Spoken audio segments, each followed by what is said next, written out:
ఏంటి పవిత్ర, చూస్తున్నా నీ మొండి వైఖరి మాత్రం మార్చుకోవట్లేదు నువ్వు అని అనగానే దానికి వెంటనే పవిత్ర, చూస్తూ నా మొండి వైఖరి మాత్రమే కనిపిస్తుందా మీకు?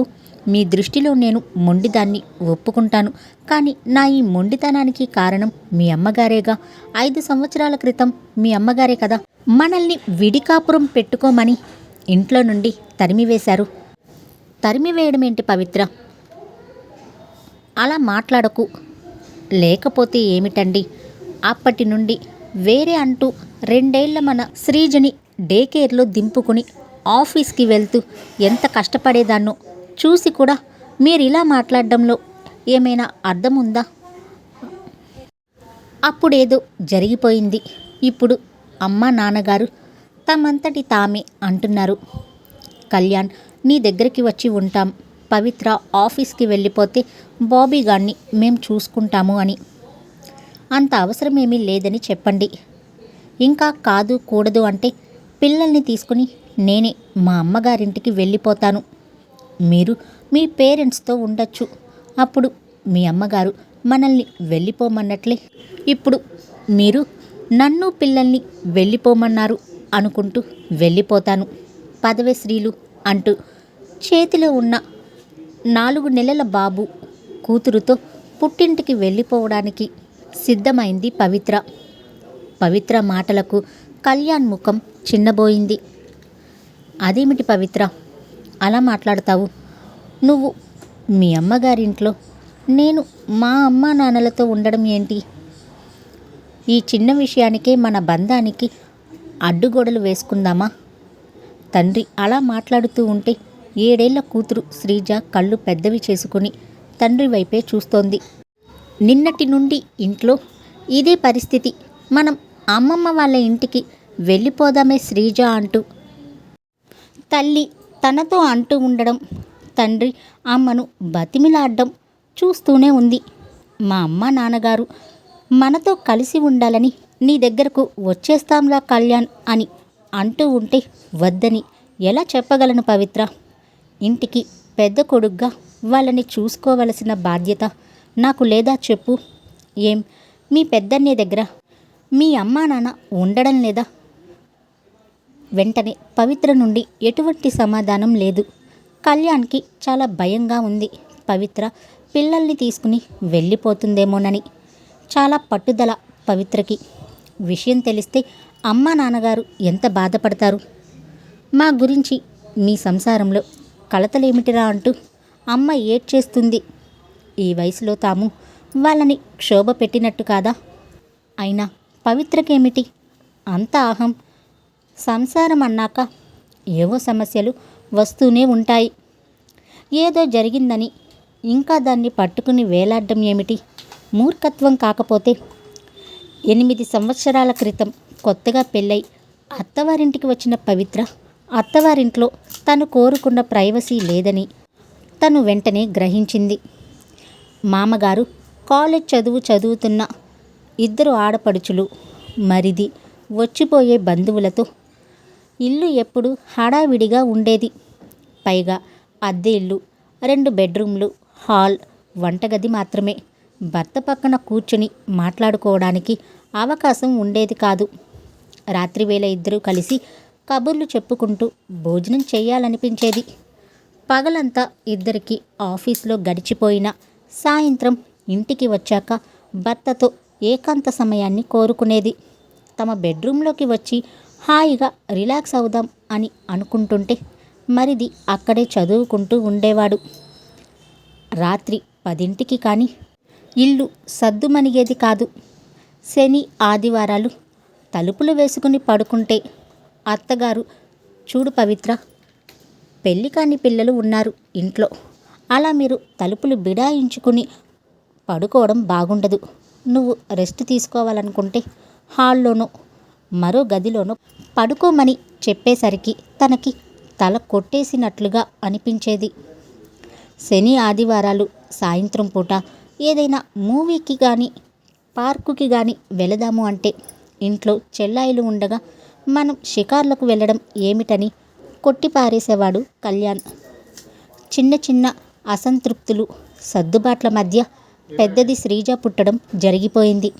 డెలివరీ అయిన 6 నెలల తర్వాత పుట్టింటి నుండి శ్రీజను ఎత్తుకుని అత్తవారింటికి వచ్చింది పవిత్ర. తను ఆఫీస్కి వెళ్ళిపోతే శ్రీజను అత్తగారే చూసుకునేవారు. ఇంట్లో వంట అంతా ఆమె చేసేవారు. ఆడపడుచులు, మరిది కాలేజ్కి చదువులకి వెళ్ళిపోయేవారు. మామగారు గవర్నమెంట్ హై స్కూల్లో సైన్స్ టీచర్. ఆయన కూడా స్కూల్కి వెళ్ళిపోయేవారు. ఇక ఆడపడుచులు మాత్రం ఇంట్లో ఉన్న కాసేపు తల్లి పోరు పెడుతూ ఉంటే ఏదో కాస్త పనిలో సాయం చేసిన చదువుకోవాల్సిన నెపంతో ఎగ్జామ్స్ ఉన్నాయని చెప్పి పనికి తప్పించుకోవడానికి చూసేవారు. మనవరాలు రాకతో అత్తగారికి పని ఎక్కువైంది. ఒకరోజు అత్తగారు తనతో, చూడమ్మా, నువ్వు కాస్త పెందరాలే లేవడం అలవాటు చేసుకో. పొద్దుటి వేళకి అందరికీ గబగబా లంచ్ బాక్సులు రెడీ చేయడం, టిఫిన్ రెడీ చేయడం నా వల్ల కావడం లేదు. అది వరకు నాకు కూడా ఓపిక సన్నగిల్లింది. నువ్వు తొందరగా లేచి నాకు వంట పనిలో కాస్త సాయం చేస్తే బాగుంటుంది. అలాగే పాపాయికి స్నానం అవి కూడా నువ్వే ఆఫీస్కి వెళ్ళేలోపు కానిచ్చేయంటూ చెప్పేసరికి ఇక పవిత్రకు తన అహం అడ్డొచ్చేది. ప్రతిదీ భర్తకు ఫిర్యాదు చేస్తున్నట్లు చెప్పేది. పొద్దుటి నుండి సాయంత్రం వరకు ఆఫీస్ పనిచేసి వచ్చి అలసిపోయి నిద్రపోతుంటే పెందరాలే లేచి వంట పని చేయమంటున్నారు మీ అమ్మగారు. శ్రీజకు స్నానం చేయించడం నాకెలా కుదురుతుంది అంటూ ఎగిరిపడేది. కళ్యాణ్ మీద ఎగిరిపడేది. ఇక కళ్యాణ్ అటు తల్లికి చెప్పలేక, ఇటు భార్యకు చెప్పుకోలేక నలిగిపోయేవాడు. ఫలితం పవిత్ర కళ్యాణ్ల మధ్య మౌనం రాజ్యమేలసాగింది. పవిత్ర ఆఫీస్ నుంచి రాగానే కూతురు శ్రీజతో తమ బెడ్రూంలోకి వెళ్ళిపోయి తలుపులు వేసుకునేది. అత్తగారితో మాట్లాడడం కానీ, ఆడపడుచులతో సరదాగా గడపటం కానీ చేసేది కాదు. పరిస్థితిని అర్థం చేసుకున్న అత్తగారు ఒకరోజు కళ్యాణ్తో విడికాపురం పెట్టుకోండి అంటూ చెప్పేసింది. అదే విషయాన్ని ఇప్పుడు గుర్తు చేస్తూ, మీ అమ్మగారే కదా మనల్ని విడిగా వెళ్ళిపోమన్నారు అంటూ పవిత్ర ఇప్పుడు తనని దెప్పుతోంది. నిజానికి తల్లి కృష్ణవేణి చెడ్డదేమీ కాదు. చిన్న చిన్న గొడవలే. చిలికి గాలివానలైతే బంధుత్వాలు తెగిపోతాయేమోనని భయపడిపోయే మనిషి. కోడలు కోరుకున్న స్వేచ్ఛ, సదుపాయము తమ ఇంట్లో లేవని గ్రహించిన ఆమె పవిత్ర మనస్తత్వం తన ఆడపిల్లలపైన ఎలాంటి ప్రభావం చూపుతుందోనని భయపడింది. రేపు తన కూతుళ్లకు పెళ్ళయి అత్తవారింటికి వెళ్తే వాళ్ళు అత్తమామలతో సఖ్యతగా ఉండాలని కోరుకునే వ్యక్తి ఆమె కొన్నాళ్ళు వేరు కాపురం ఉంటే అభిమానాలు పెరిగి దగ్గరవుతామన్న ఆశతో ఆ రకంగా వాళ్ళని వేరు కాపురం పెట్టుకోమని సలహా ఇచ్చిందే కానీ మరీ చెడ్డ ఆలోచన ఆమెకు లేదు. ఈ 5-6 సంవత్సరాలలో ఆడపడుచులకు పెళ్ళిళ్ళు అయిపోయాయి. మరిదికి నాగ్పూర్లో ఉద్యోగం కూడా వచ్చింది. మామగారు రిటైర్ అయిపోయారు. ఆడపడుచుల పెళ్ళిళ్ళు, మరిది చదువు అన్నీ కళ్యాణ్ తండ్రి రాఘవరావు గారి దగ్గరుండి చూసుకున్నారు. కళ్యాణ్ ఆర్థికంగా సహాయం చేస్తానన్నా వద్దన్నారు. పైగా కళ్యాణ్ నాన్నగారు, నేను పవిత్ర కలిసి లోన్ తీసుకుని ఇల్లు కట్టుకోవాలి అని అనుకుంటున్నాం. ఒక 200 గజాల స్థలం కొనాలని చూస్తూ ఉంటే స్థలాల రేట్లు మేము కొనాలనుకున్న బడ్జెట్లో దొరకడం లేదు అని చెప్తే వెంటనే ఆయనెప్పుడో కొన్న ఒక మంచి ఏరియాలో ఉన్న స్థలాన్ని కళ్యాణ్కి ఇచ్చేసి ఇల్లు కట్టుకోమన్నారు. తండ్రికి స్థలం బాపతు డబ్బు ఇవ్వబోతూ ఉంటే ఆయన ఆ డబ్బులు కూడా తీసుకోలేదు. నాకెందుకురా డబ్బు, నేను ఎలాగో అక్కడ ఇల్లు కట్టలేను, నువ్వు కట్టుకుంటే నేను కట్టుకున్నట్లే అంటూ తీసుకోలేదు. ఆయన బాధ్యతలన్నీ తీర్చుకున్నా సొంత ఇంటిని మాత్రం ఏర్పరచుకోలేకపోయారు. ఇప్పుడు రిటైర్ అయిపోయిన ఆయన దగ్గర ఏ ఆస్తిపాస్తులు లేవు. కేవలం ప్రతి నెలా వచ్చే పెన్షన్ డబ్బులు తప్ప. ఎక్కడో అద్దె ఇంట్లో తన భార్య ఒంటరిగా ఉండడం ఇష్టపడలేదు. ఆయన ఉన్న ఊర్లోనే పెద్ద కొడుకు సొంత ఇల్లు కట్టుకుని ఉంటున్నప్పుడు వాడి తల్లిదండ్రులుగా వాళ్ళు కూడా తమ కొడుకు ఇంట్లో ఉండడమే ధర్మం అని అనుకుంటూ కళ్యాణ్కు చెప్పాడు ఆయన. నేను మీ అమ్మ వచ్చేసి మీతోనే ఉండిపోతాము అని. దాని పర్యవసానమే ఇప్పుడు పవిత్ర తన తల్లిదండ్రుల రాకను నిరసిస్తూ మాట్లాడుతోంది. నిజానికి ఇప్పుడు అమ్మ అవసరం తమకి ఎంతగానో ఉంది. తమ ఇంటికి దగ్గరలో ఉండే డే కేర్ ఇప్పుడు వేరే చోటికి మార్చేశారు. తమ ఇంటికి 5 కిలోమీటర్ల దూరంలో ఉంది. బాబీగాడిని తను పొద్దుటే ఆఫీస్కి తీసుకుని వెళ్తూ అక్కడ దింపితే సాయంత్రం పవిత్ర ఆఫీస్ నుండి వస్తూ వాణ్ణి పికప్ చేసుకుని తెచ్చుకోవాలి. పవిత్రకు కష్టమైన మరో సర్దుబాటు లేదు.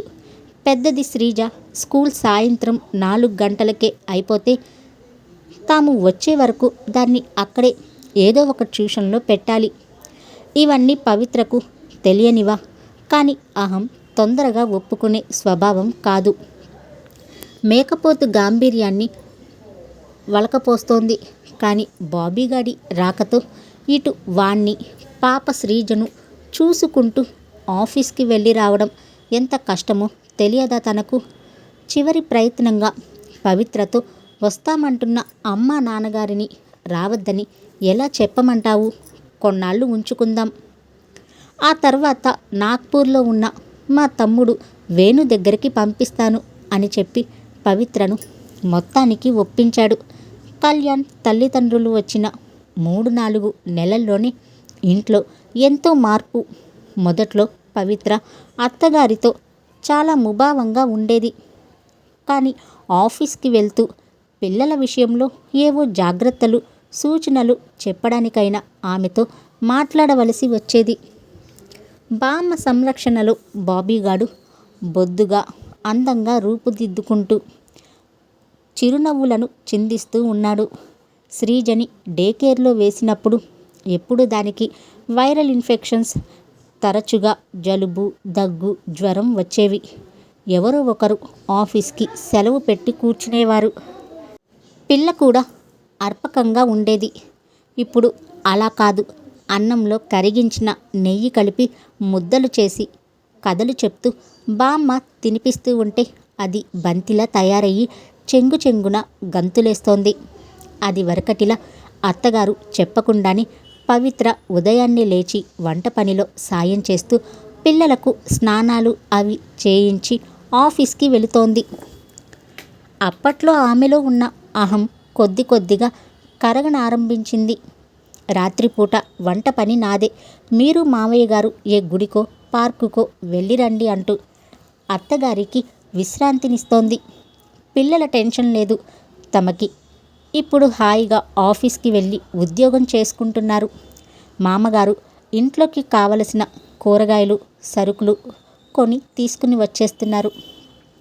పవిత్రకు అత్తగారి సహకారం అర్థమవుతోంది. తను వచ్చే వరకు బాబీగాన్ని చూసుకోవడం, వాడికి టైం ప్రకారం పాలు పట్టడం, ఇక డైపర్స్ మార్చడం, అలాగే శ్రీజ స్కూల్ నుంచి రాగానే దాని యూనిఫామ్ మార్పించి దానికి తినిపించడం, ఇవన్నీ పైకి కనిపించినంత చిన్న విషయాలేమీ కావు. అది వరకు అయితే తనే ఇంటి తాళం తెరుచుకుని పిల్లలతో ఇంట్లోకి వచ్చేది. కానీ ఇప్పుడు ఇల్లు ఎంతో శుభ్రంగా ప్రశాంతంగా ఉంటోంది. ముఖ్యంగా పిల్లలు ఆరోగ్యంతో కళకళలాడుతూ పెద్దవారి సంరక్షణలో పెరుగుతున్నారు. అప్పట్లో తన అహంకారపు పొరల్లో అత్తగారి ప్రేమ కనపడేది కాదు. నిజానికి అత్తగారు అప్పుడు ఇప్పుడు కూడా అదే ప్రేమను చూపుతున్నారు. కానీ ఆమెను సరిగ్గా అర్థం చేసుకోలేకపోయాను అని బాధపడింది. ఆ రోజు పవిత్ర ఆఫీస్ నుంచి వస్తూనే హుషారుగా వచ్చింది. చేతిలో స్వీట్ బాక్స్తో అత్తగారికి మామగారికి స్వీట్స్ ఇస్తూ నాకు ఆఫీసర్గా ప్రమోషన్ వచ్చింది అని ముఖం నిండా ఆనందం పొలిమికుంటూ మరీ చెప్పింది. ఇద్దరు చాలా సంతోషమమ్మ అంటూ అభినందించారు. ఈలోగా కళ్యాణ్ రెండో చెల్లెలు శ్రీవాణి తన తల్లికి ఫోన్ చేసింది. ఆమె ముఖం నిండా ఆనందమే. పవిత్రతో నీకు ప్రమోషన్ రావడమే ఆనందం అని అనుకుంటూ ఉంటే మీ చిన్నాడపడుచు వాణికి 3వ నెల అని డాక్టర్ కన్ఫర్మ్ చేసిందంట. ఈరోజు అన్ని శుభవార్తలే. మనసు ఆనందంతో పొంగిపోతుందమ్మా అంటూ కోడలి వైపు చూస్తూ అంది. ఓ అవునా అత్తయ్య గారు, నిజంగానే పెద్ద శుభవార్త. అయితే ఈ ఆదివారం వెళ్ళి మనం వాణిని మన ఇంటికి తీసుకువచ్చి కొన్ని రోజులు ఉంచుకుందాం అంటూ చెప్పేసరికి కోడలి అభిమానానికి ఆమె హృదయం ఆర్ద్రమైంది. పవిత్ర హృదయం మంచిదే. ఏదో చిన్నతనం అప్పట్లో తనే కోడలిని సరిగ్గా అర్థం చేసుకోలేదు. పవిత్రకు అహంకారం అని పొరబడ్డా అనుకుంటూ ఆమె మనసులో చాలా బాధపడింది. 1 గంట తర్వాత పెద్దాడపడుచు శ్రీవల్లి నుండి ఫోన్. వావ్ వదిన, ఆఫీసర్ ప్రమోషన్ వచ్చినందుకు కంగ్రాట్స్. థ్యాంక్ యూ వల్లి, జీనియస్ని, ఏమీ కాదులే. 3 సార్లు డింకీ కొట్టిన తర్వాత వచ్చిన ప్రమోషన్. అలా అనుకు వదిన. ఇల్లు పిల్లలు సంసార బాధ్యతలు ఉన్న మనలాంటి లేడీస్కు ఎప్పుడు వచ్చినా ఫస్ట్ టైం వచ్చినట్లే ఫీల్ అవ్వాలి. ఇంతకీ మా వదిన ఆఫీసర్ అయినందుకు ఈ ఆడపడుచుకి ఏం గిఫ్ట్ ఇస్తుందో నాటక ఫక్కీలో అంది. ఈ ఆదివారం వచ్చేవల్లి, వాణిని కూడా తీసుకుని వస్తున్నాం.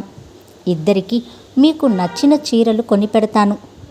అబ్బా మా వదిన ఎంత మంచిదో అంటూ శ్రీవల్లి చిలిపిగా మాట్లాడుతూ ఉంటే పవిత్ర ముసిముసి నవ్వులు నవ్వసాగింది.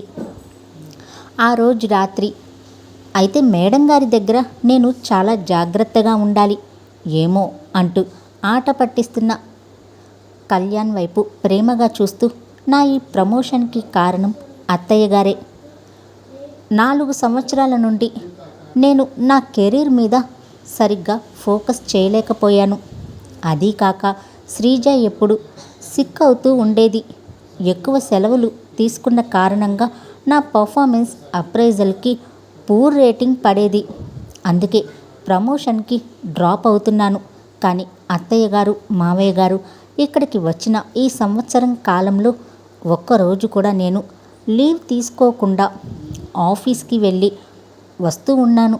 అత్తయ్య గారితో ఏదో మాటల సందర్భంలో ప్రమోషన్ విషయం చెబితే, నువ్వు ఈసారి బాగా ప్రిపేర్ అవ్వు, ఆఫీస్కి సెలవు పెట్టకు, పిల్లల్ని నేను బాగా చూసుకుంటాను అని చెబుతూ ఎంతో సహకరించారు అని చెబుతున్న పవిత్ర వైపు ఆశ్చర్యానందాలతో చూశాడు కళ్యాణ్. మనిషి తనలోని అహంకారాన్ని తగ్గించుకుంటే అందరూ అభిమానిస్తారు, కుటుంబ సభ్యుల ప్రేమకు పాత్రులవుతారు అన్న విషయం పవిత్ర విషయంలో నిజమయ్యేసరికి అతని హృదయం భార్య పట్ల అనురాగంతో నిండిపోయింది.